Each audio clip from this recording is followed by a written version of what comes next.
Good afternoon.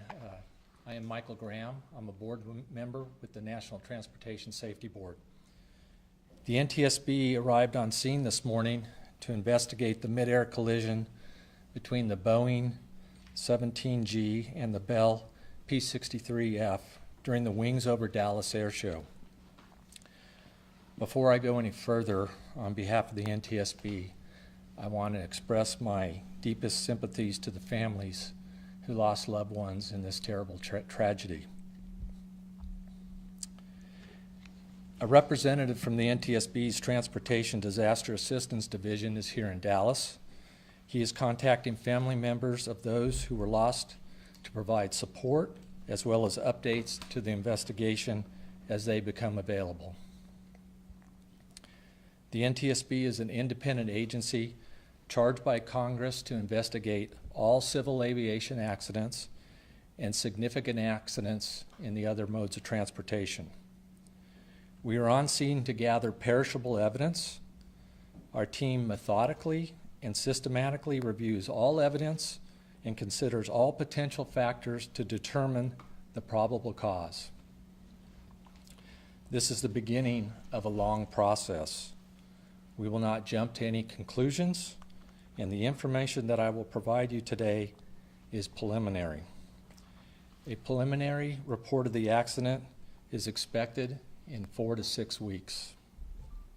However, a full investigation lasts 12 to 18 months before a final report is released. Yesterday at about 13:22 Central Standard Time, a Boeing B-17G November 7227 Charlie and a Bell P-63F November 6763 collided in midair at the Dallas Executive Airport during the Wings Over Dallas Air Show. A post-impact fire ensued. 5 crew members of the B-17 and the pilot of the P-63 were fatally injured. There were no ground injuries reported. We're analyzing radar and video footage to pinpoint the exact location of where the midair occurred. The debris field is scattered, with the majority of the wreckage landing on the airport property. The debris which landed outside the airfield was documented and recovered by the Dallas Police Department and turned over to the NTSB. We are coordinating the wreckage to be removed to a secure location to lay out both aircraft and examine the airframe and engines as part of the NTSB's standard investigative process. Both aircraft were owned and operated by American Air Power Heritage Flying Museum. The NTSB's investigator in charge and with me today is Jason Aguilera. Jason will be joined by a deputy investigator in charge, Mike Hodges. Several other NTSB investigators will be examining the following areas: airworthiness, operations, air traffic control, and aircraft performance. The NTSB's teams on scene investigate activities today include: we began securing the audio recordings from the air traffic control tower. We surveyed the accident site by the NTSB's drone, as well as photographed the scene from the ground to document the accident site prior to wreckage being moved. We have started conducting interviews of the other formation crews and air show operations. Those interviews will continue in the coming days. The content of those interviews will not be released at this time. We are working with the Commemorative Air Force to obtain pilot training records and aircraft maintenance records. Neither aircraft was equipped with a flight data recorder or a cockpit voice recorder, often known as the black box. They were also not required to be equipped with either a FDR or CVR. At this time, parties to the investigation include the Commemorative Air Force and the FAA. As the investigation continues, other parties could be named. If anybody in the public has any photos or videos, we'd like to ask that you please share them with the NTSB, and you could send those to witness@ntsb.gov. Again, that's witness@ntsb.gov. We will provide updates as they become available. You can follow the NTSB on Twitter at NTSB_newsroom. One final comment. I would like to thank all the first responders to this accident, as well as the Dallas Executive Airport Authority. They have been working very hard to contain this accident and to ensure the scene is safe for everyone. We appreciate all they have done. I will take a couple questions here, and I ask that when I do, if you please raise your hand. When I call on you, please state your name and your affiliation. Right here. Hi, sir. Thank you. Sophia Bosley with NBC5. And first and foremost, condolences go out to the family, absolutely, and the staff here. Just how critical are those videos going to be, just given the circumstances of what you all are working with? There's a lot of video out there in the public. Just kind of go into more detail on why it's going to be so important. Sure. The question is how critical will the videos and the photos and all of the mid-air be to our investigation? They'll actually be very critical, since we don't have any flight data recorder data or cockpit voice recorders or anything like that. It'd be very critical to analyze the collision and also tie that in with the air traffic control recordings to determine why the two aircraft collided, and to determine basically the how and why this accident happened, and then eventually, hopefully, maybe make some safety recommendations to prevent it from happening in the future. In the back. Brett Schiff with Spectrum News 1. How ordinary is it for air show stunts to take place over public property, freeways, the general public, as this appears to have taken place?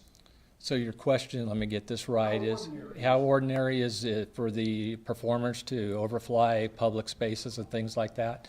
The FAA, one of the parts of our investigation will be to look at what the FAA calls the box, the air show box, and where aircraft are allowed to do their performance, and there should not be any vehicles or people underneath them.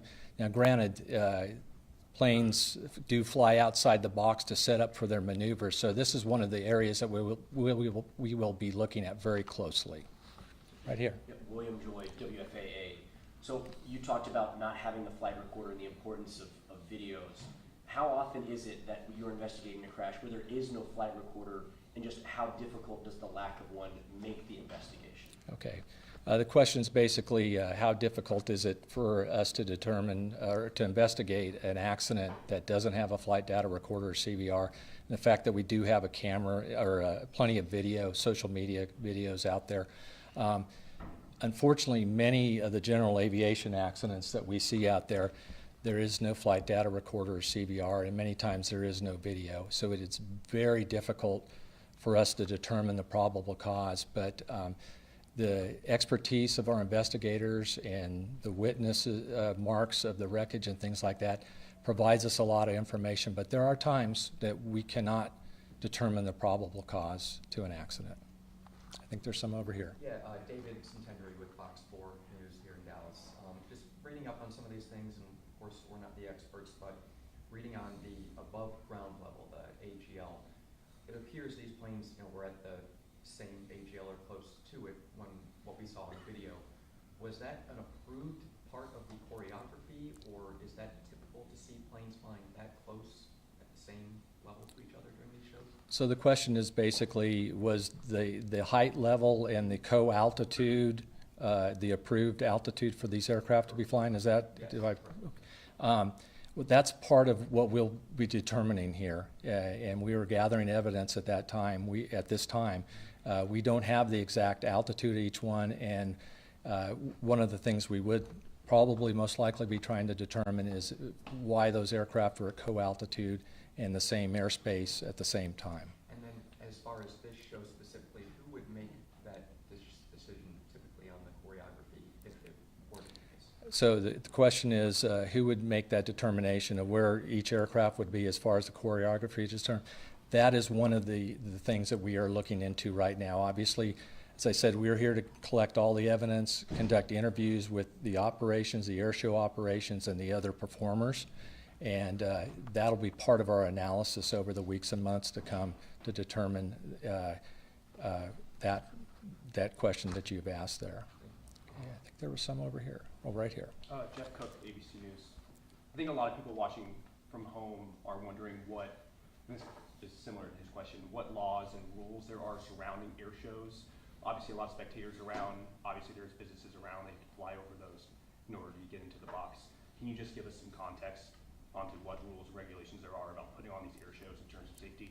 So, okay, the question is basically what rules and regulations are out there for performances such as an air show. That's part of our process that we're going to be looking at here. Is there is a designated air show box, and then there's also an exemption that the operators are allowed to fly to. These are briefed normally before the performance and everything. They're also practiced, and that's part of the process that we'll be going through, is trying to determine what those process and procedures were and if they were strictly followed. I'll take two more questions. Okay, right here. Again, William Joy, WFAA. I know you said it's still preliminary, but at this point, as you've seen these videos, obviously you've done some of these interviews, is this something that's led you to believe that this is a mechanical failure or a pilot error or what? Okay, the question is basically, do we think it was a mechanical failure or pilot error as part of this? It's too early to tell. Like I said, we're here to basically recover all the evidence of the scene. We're currently starting the removal process of the aircraft, taking it to a secure location where we will look at the airframe itself and the engines and everything to determine that. We will also look into the crew members, and basically we'll look at everything that we can, and we'll let the evidence basically lead us to the appropriate conclusions. But at this point, we will not speculate on what happened. One more. So Livia with Telemundo 39. Was there like a practice ahead of that show that same day yesterday? And do you know how long they were up in the air before the crash happened? Okay, the question is, was there a practice before the air show? And you're asking specifically yesterday. And then what was the last part of that again? If you know how long they were up in the air before the accident happened. And how long they were up in the air after that. At this point, I don't have that information for you, but most air shows do practices like this. That's one of the things we'll look into, and we'll look into their policies and procedures, like I said, and the rules, and make sure that they were following the appropriate exemptions. Thank you very much.